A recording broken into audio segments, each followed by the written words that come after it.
नमस्कार, स्वागत है आपका study for life YouTube channel में। आइए आज हम बात करते हैं गोदान में होरी के चरित्र चित्रण की। मैंने कहा होरी गोदान का नायक है और होरी की जो त्रासदी है वही गोदान की त्रासदी है, वही कृषक जीवन की त्रासदी है। तो त्रासदी पर भी प्रश्न आए तो आपको इसी तरह लिखना है कि भारतीय किसान कैसा था और कैसे उसकी त्रासदी गोदान में दिखाई देती है। क्योंकि जो होरी है वो किसान का प्रतीक है, जो होरी नायक है वो किसान का प्रतीक है गोदान में। भूमिका में आप लिखिएगा कि महाकाव्यात्मक उपन्यास गोदान का जो नायक है वो होरी है और होरी कृषक जो कृषक जीवन है, जो कृषक की स्थिति है उसका प्रतीकात्मक नायक है ये। और चूंकि उस समय इतना सब हो गया था, नारी विमर्श, दलित विमर्श, किसान आंदोलन, ये सब चल रहा था, तो उस समय किसी उदात्त नायक को रख पाना संभव भी नहीं था।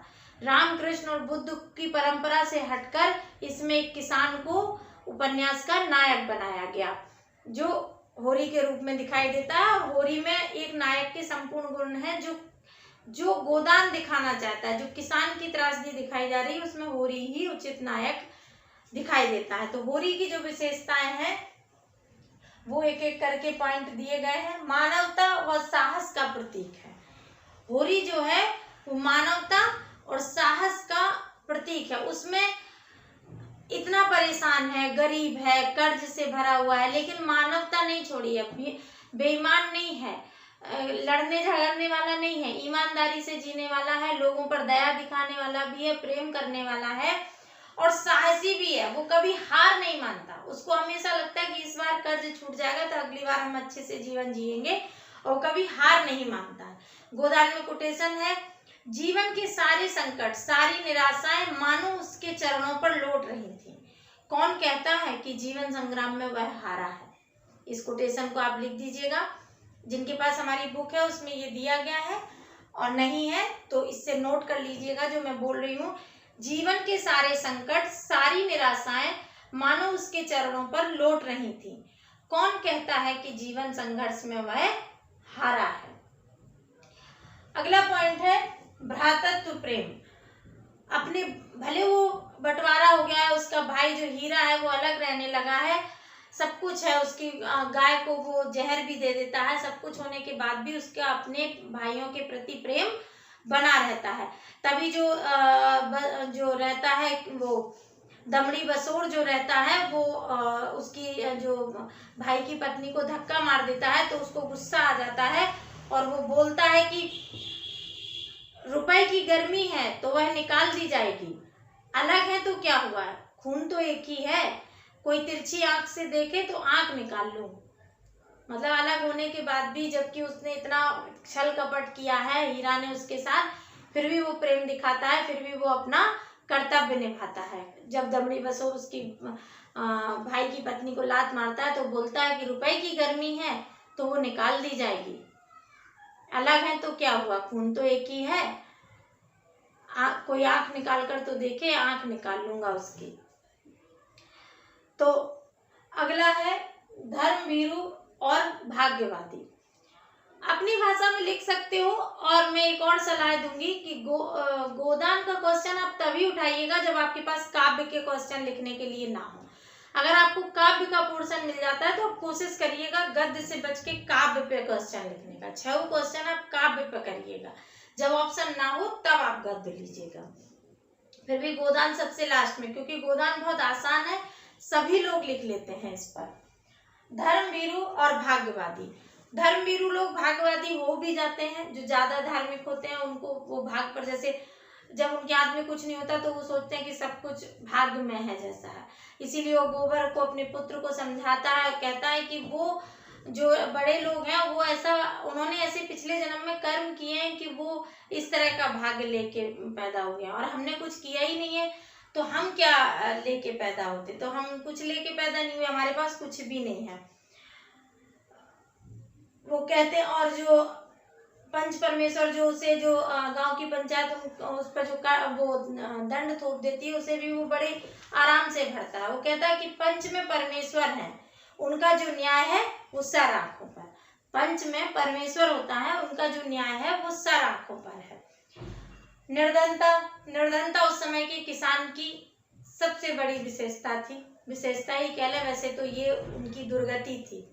तुलसीदास भी लिख के गए हैं कि नहीं दरिद्र सम दुख जग माही, गरीबी से बड़ा दुख संसार में कोई भी नहीं है।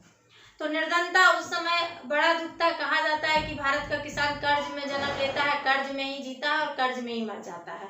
तो ये इन पर भी लागू हो रहा था। इतना निर्धनता थी कि जीवन में एक गाय की अभिलाषा थी, उसे भी पूरा नहीं कर पाता, और मरने के बाद उसके पास 20 आने रहते हैं धनिया के पास, वो भी गोदान के रूप में दाता दिन ले लेता है। इससे दिखता है कि किस तरह से शोषण किया जाता है। होरी की दीनता और दरिद्रता हृदय विदारक है। माघ के दिन थे, महावट लगी हुई थी, वो खेत में जाता है, महावट मतलब वर्षा हो रही थी। माघ के दिन थे, महावट लगी हुई थी। होरी भोजन करके पुनिया के मटर की खेत की मेड़ पर अपनी मड़ैया में लेटा था, चाहता था शीत को भूल जाए और सो रहे, मतलब ठंड को भूल के सोना चाह रहा था। लेकिन माघ में इतनी जहाँ ठंड होती है जनवरी के आसपास, उसमें बारिश भी हो रही थी, तो कैसे नींद आती। यही आप यहाँ तुलना कर सकते हैं पूस की रात से, कि पूस की रात में भी जो हल्कू रहता है वो इसी तरह कम्बल के अभाव में किस तरह ठिठुर ठिठुर कर रात बिताता है। व्यवहार कुशलता, व्यवहार कुशलता उसमें खूब है। परिस्थितियां इतनी विकट हो जाती हैं कि कभी कभी झूठ भी बोल लेता है, चापलूसी भी कर लेता है, जो एक सामान्य बात है मनुष्य में होना। उसी में वो थोड़ी चतुराई करके मालिकों का और इन सब का चाटुकारिता करता है ताकि थोड़ी इज्जत बनी रहे। वो कहता है कि मालिकों से मिलते जुलते रहने का यही प्रसाद है कि सब उसका आदर करते हैं, नहीं तो उसे कौन पूछता। मालिकों से मिलते जुलते रहने का यही प्रसाद है कि सब उसका आदर करते हैं, नहीं तो उसे कौन पूछता। और ये एक सामान्य मनुष्य की आदत भी होती है। जब वो बहुत गरीब होता है तो उसे कोई बड़ा आदमी, जैसे कोई अधिकारी या कोई नेता, अगर उसे थोड़ी वैल्यू देता है तो उससे लगता है कि उसकी थोड़ी वैल्यू बढ़ गई, उसे ऐसा फील होता है, क्योंकि वो चाहता है कि ऐसे लोगों से मिले। खुद नहीं बन पाता तो कम से कम मिलना चाहता है। अगला है परिवार पोषक। परिवार के लिए उसके मन में हमेशा वो रहता है, अपने परिवार का तो करता ही है, साथ में वो अपने भाई के लिए भी जो उसे जहर दे देते है, उसके गाय को जो लेके आता है उसे जहर दे देता है, सब कर देता है, फिर भी वो उनके लिए भी प्रेम रखता है। और धनिया को कभी कभी, जैसे आम किसान की उस समय वो थी कि कभी मारपीट कर देता है धनिया की, लेकिन फिर भी वो धनिया को प्यार करता है, मानता है। और 80 रुपए की गाय लेते हुए सोचता है कि यही होगा ना कि भोला बार बार तकादा करने आएगा, बिगड़ेगा, गालियां देगा, पर इससे हमारा क्या बिगड़ता है। क्योंकि निर्लज्जता थोड़ी बहुत आ ही जाएगी जीवन में। जब इतनी गरीबी जिल्लत आदमी झेलता है तो उसे लगता है कि अगर एक गाय लेने से अगर कोई मुझे थोड़ी बहुत गालियां देगा पैसे नहीं पट पाने पे, तो सुन लूंगा, कम से कम बच्चों को घी दूध तो मिलेगा। चरित्र में यथार्थता, चरित्र में एकदम यथार्थता दिखाई है, तभी उसकी जो कमजोरियां हैं, जैसे निर्लज्जता दिखा दी, चापलूसी करना दिखा दिया, ये सब जो दिखाया गया है जो रियल है एकदम, ये उस समय के किसान की वास्तविकता थी। कहीं ना कहीं आज के किसान की भी यही वास्तविकता है, और इसीलिए ये आज भी प्रासंगिक बना हुआ है। ये चरित्र में यथार्थता आज भी जो किसान है या उस समय जो किसान थे, दोनों का बोध उसी तरह करवाती। कैसे पटवारी, कैसे साहूकार, कैसे ये लोग किसानों का शोषण करते हैं और किसान कुछ नहीं कर पाता। किसान को पता भी नहीं चलता कब वो शोषण का शिकार होता जाता है और उसकी फसल पूरी की पूरी कर्ज में ही निपट जाती है, और वो एक मजदूर की तरह अपनी ही खेत में काम करता है। बस वो अपनी मर्यादा को बचाए रखने के चक्कर में, मर्यादा बची रहे उसके चक्कर में वो खेती से जकड़ा रहता है, बाकी उसमें कुछ हो नहीं पाता। उसका जीवन कर्ज में बड़ा कठिन बीतता है, और अंत में इसी सब से लड़ता झगड़ता होरी अपना अंतिम सांस भी छोड़ देता है। और गाय की जो अभिलाषा में जीवन भर रहा, उस मरने के बाद दाता दिन उसको गोदान करने की बात करते हैं। यही एक भारतीय किसान की त्रासदी भी है, यही होरी का चरित्र चित्रण भी है। अंत में आप कंक्लूजन में लिखिएगा, अगर होरी का चरित्र चित्रण सीधे सीधे पूछें तो लिखें कि गोदान की विशेषता थोड़ी बताएं कि गोदान उपन्यासों में मील का पत्थर है और होरी का नायकत्व उपन्यासों को प्रेमचंद की अप्रतम देन है। वो नायक विशिष्ट जनों से लेकर सामान्य आदमी में लेकर आते हैं और होरी संभवतः पहला नायक है जिसकी हर विशेषता के भीतर समाज के आम दलित दमित व्यक्ति का व्यक्तित्व झलकता है। और अगर त्रासदी पे क्वेश्चन आता है तो त्रासदी पर भी आपको लगभग यही लिखना है, अंत में लिख देना, अंत में यही बात बताना कि किस तरह से, वैसे तो भारतीय